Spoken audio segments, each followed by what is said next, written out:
Alright, well, Matt and I started trapping. It's the middle of November. I just checked the traps on the property we got last night, and the landowner called up this morning and said I got a coyote caught. So we're headed back out here and gonna take care of him and show you a little remake of the set. So give us a couple minutes, we'll be there. Alright, should be right up here is where he was saying, in our one set right here on the fence line. And there he is. Oh, it's a fox. See it? No. Right there. Little red. Oh. Go up there, check it out. Come on.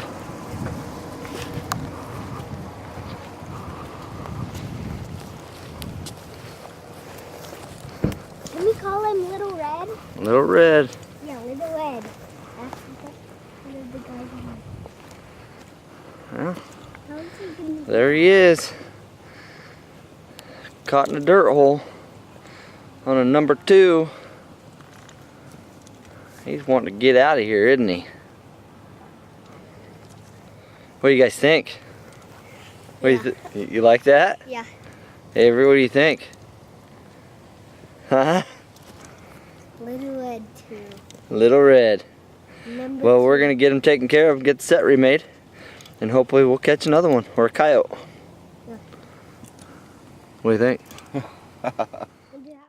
Okay, well, we just got that fox taken care of, and I'm gonna show you how we remake our dirt hole sets. It's pretty muddy, so it's kind of hard to work with. It'll be a little bit difficult to blend, but it'll all turn out pretty good. And then actually we're gonna throw another single set right there on the edge of the field, just to have a little double right here. It's kind of a T along the field line and the fence line, and they end up working the high and low spots in these fields. So we'll get this put in and we'll check our other traps. So with it being wet and freezing, we pre-made a bunch of wax dirt in this bucket here. And what I'm gonna do is the trap bed, I'm gonna line it with a little bit of wax dirt to keep anything from freezing to the trap. Now I'm gonna take this number 2 here. We're just using some earth anchors on these sets. I'll make sure my trap bed's gonna work and big enough. About perfect. You know, typically on a coyote, I'm doing about a 10-inch spread, and I'm gonna offset it about 2 inches for the pan. And so I'll make my hole, I'll punch my hole in right about here. But that's about perfect. I'll use this grass that this fox tore up for some backing.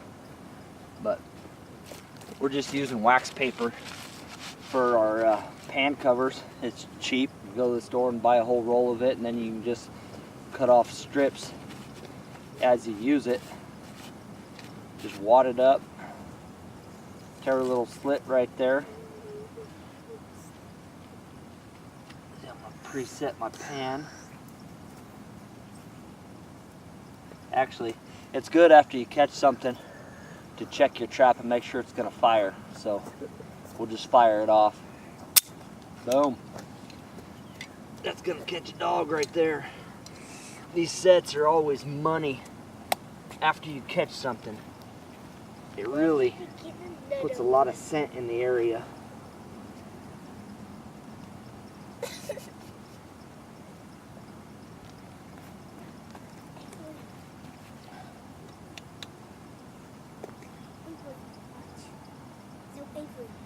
You always want to make sure your pan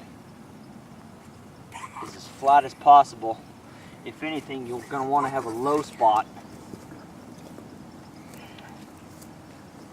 because they won't step on a high spot.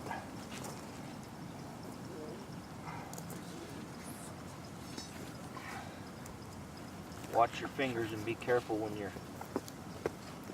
doing this. I guess pan covers would be a little bit easier because they just slip right in there, but if you're in a hurry and you don't have any, you can always grab your wax paper. What we do, and I just tuck it in there, tail in there, pull this, and that acts as your pan cover. Nice.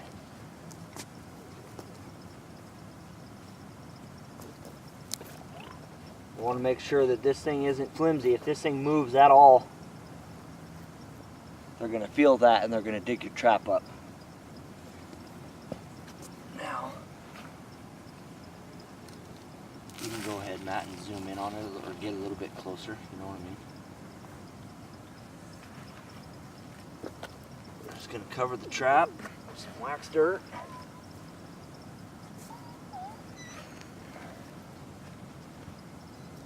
Always kind of clean off the pan so you know where it's at.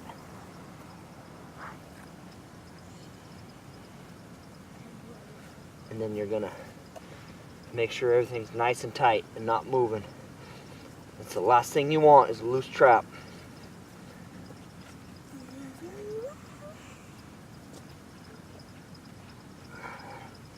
Sometimes it's nice to wiggle it and kind of get it set in there.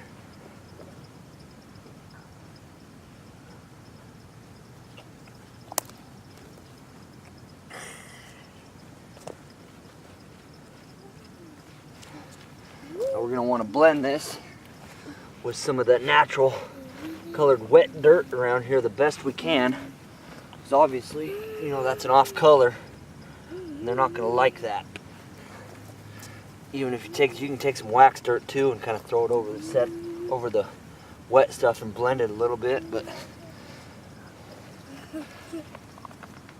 try to get some of that darker colored dirt the best you can.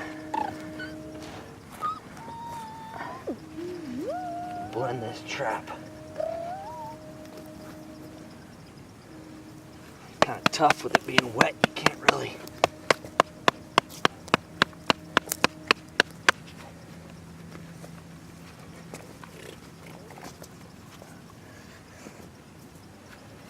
This stuff's pretty fine too. I guess a guy could just sprinkle some on there.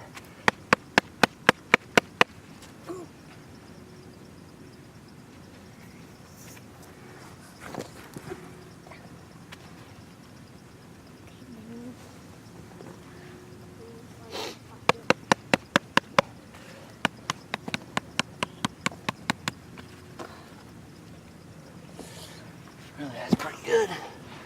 Blend everything in a little bit. And it can be messy. They don't have to look perfect.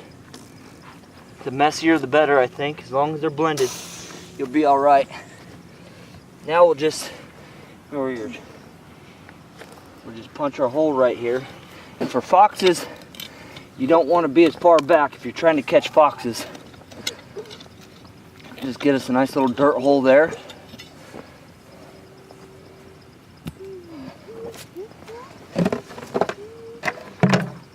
What we got for bait is it's just the coyote and fox butter from Hex Lures from Rocky Mountain Fur Co. And we'll just take a little stick,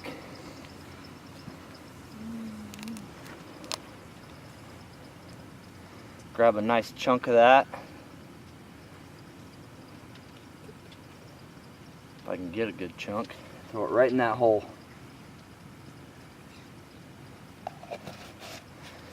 Then we'll take some grass,